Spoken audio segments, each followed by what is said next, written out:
Yo, I can't even save. I can't even save my game. Yo, please, I just want to save. Hey, yo, not again, bro. No way. It's so hot in Florida. I don't even want to turn on this cam. Bruh. Yo, look at that boy. She. Hey, yo, hey, move your goofy ass out the way. Let me catch my goat real quick. Look at that boy. Get that ball.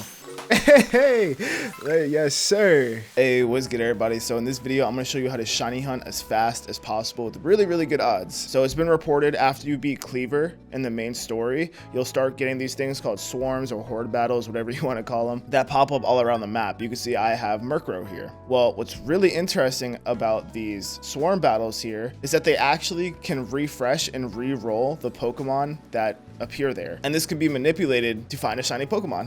Now before we get started, the odds for shinies in general and specifically this method are as followed. Thank you to Anubis. So from this chart we can see that if you're just doing a mass outbreak, you have a 1 out of 158 chance for one of your Pokemon to be shiny in a mass outbreak. That's pretty insane. That is crazy, dude. Like, the shiny odds in this game are so good. There's a bunch of other info for other scenarios with shiny hunting. You guys just check out the guide and check out Anubis down below. I'll keep his links in the description if you guys want to be up to date on the latest data mining stuff. So right now we're in Jubilife Village, and this is basically going to be our starting point. So if you open your map and you don't see any horde battles, that's okay. You just go out here and then you go to a random spot on the map and then immediately come back to Jubilife Village until you have a swarm horde battle thing. So once you do find your swarm, I'm gonna use Murkrow again for an example, you're gonna wanna save your game. Save your freaking game, because there's actually a chance that your swarm can disappear, but it isn't a set chance. So it isn't like every 5 times you encounter it, it always disappears. It's just like a random RNG chance. It's like the lotto. So you could encounter the swarm 10 times in a row. You can encounter it 2 times in a row, 3 times in a row. It doesn't really matter. It'll randomly disappear. You guys get the point.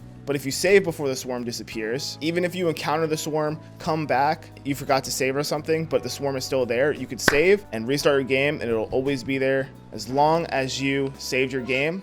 And I almost forgot, but of course you want to turn off autosave as well. So once you saved in Jubilife Village, our starting point, you just want to go out into the wilderness. You'll see this message here. I'm hearing reports of one of those mass outbreaks. Stay safe. And you want to go to wherever on the map your outbreak is. So here is mine. And now you basically want to min-max your time. So what I mean by that is you want to go to your swarm, check if it's shiny, and return to Jubilife as fast as possible so you can save time. If you want to take your time and make it a long process, you definitely can, but to save time, you want to go to the closest camp possible to your swarm. So unfortunately for me, the only camp I have is Mirrorland's camp, and this is actually a really annoying thing, but for some reason you can't even click on the camp. You have to click on the area and then go to the camp, but just go to the closest camp to your Murkrow. You just zoom in.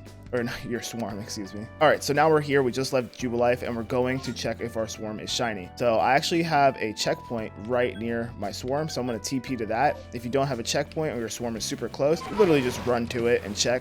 So let me go to my checkpoint since mine's a little different situation. Again, we're just getting to our swarm as fast as possible. Something else really good too, before you even save your game, is you could set a flag right here. So that way every time you reset, you don't have to keep putting a flag down. But I'm gonna put that flag down just so I know where to go after I TP. And yeah, I'm just gonna run here as fast as possible. Here I go. My freaking warrior deer just broke all his legs. All right, and they're gonna be down here somewhere, I believe. All right, so here's my horde, or my swarm, and let's see, none of them are shiny. So if none of them are shiny, unfortunately these are all very aggressive Pokemon, so I have to do the dash and then hide and then TP back, which is really annoying for like min-max purposes for time, because a lot of the swarms, the Pokemon don't get mad at you and you can just TP right back to your camp and then go to Jubilife and save time, but this is going to be a little process for me. Anyways, once you find out your Pokemon are unfortunately not shiny, you want to go back to your camp and then you want to talk to this dude right here, the professor. Return to the village. So we're going to go back to the village now, and we are resetting those 4 Pokemon that spawn. So it's going to be the same species, just different Pokemon of that species. So those will not be the same Murkrow anymore. For example, there could be 4 really big Murkrow and maybe even an alpha Murkrow, and then you can reset it and see 4 small Murkrow, you know what I mean? So they're always going to be different. Now, my friend John Boy, who actually showed this to me, shout out to John Boy, I'm gonna put his socials on the screen. He likes to save every time he comes back to Jubilife, and you can definitely do that. You can save every time you come back to Jubilife. I personally do not save. I live life on the edge, but you can do what you want, obviously. So if you want to save just to be safe, do it up. And while you're doing this as well, well, you might get other swarms. So like 4 swarms can appear at once, 3 swarms can appear at once, 2. You can just get a bunch of swarms at the same time. And if you see a swarm you like,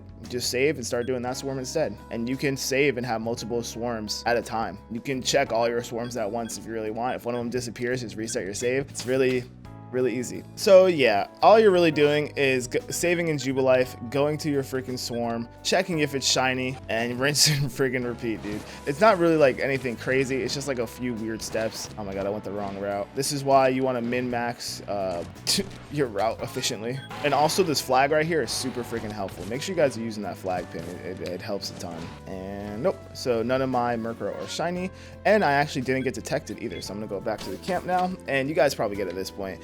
You're just doing this, boom, none of my Murkrow is shiny, going back to Jubilife, return to the village, and then you just repeat this process over and over again. So step 1, go to Jubilife village. Step 2, see if there's a swarm. Step 3, save in Jubilife village. Step 4, check your swarm. Step 5, go back to Jubilife village. And then step 6, check the swarm, go back to Jubilife village. Now, if you don't have a swarm at all, like say like I don't have a swarm, like Daedra, like it won't come up, like what do I do? All you really have to do is go to any area, and then once you're in the area, you can literally just go back to Jubilife village, go back out here, and you can actually see all my swarms disappeared.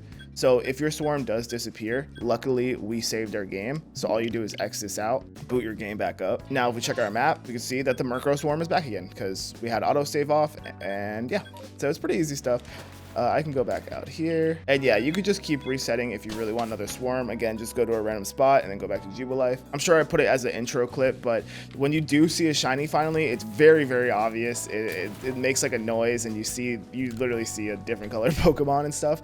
The audio cue is really apparent though, like you really can't miss it. And this usually I feel like takes like 1 to 3 hours at worst. It's not too crazy, and you can get really fast Pokemon, especially with those odds that Anubis data mine. But yeah, that's pretty much it for the video. So I hope you guys get a shiny Pokemon. I wish I could have got one for the video, but I managed to get 2 yesterday while testing this out, so I'm really happy I got that footage for you guys just to prove that it does work.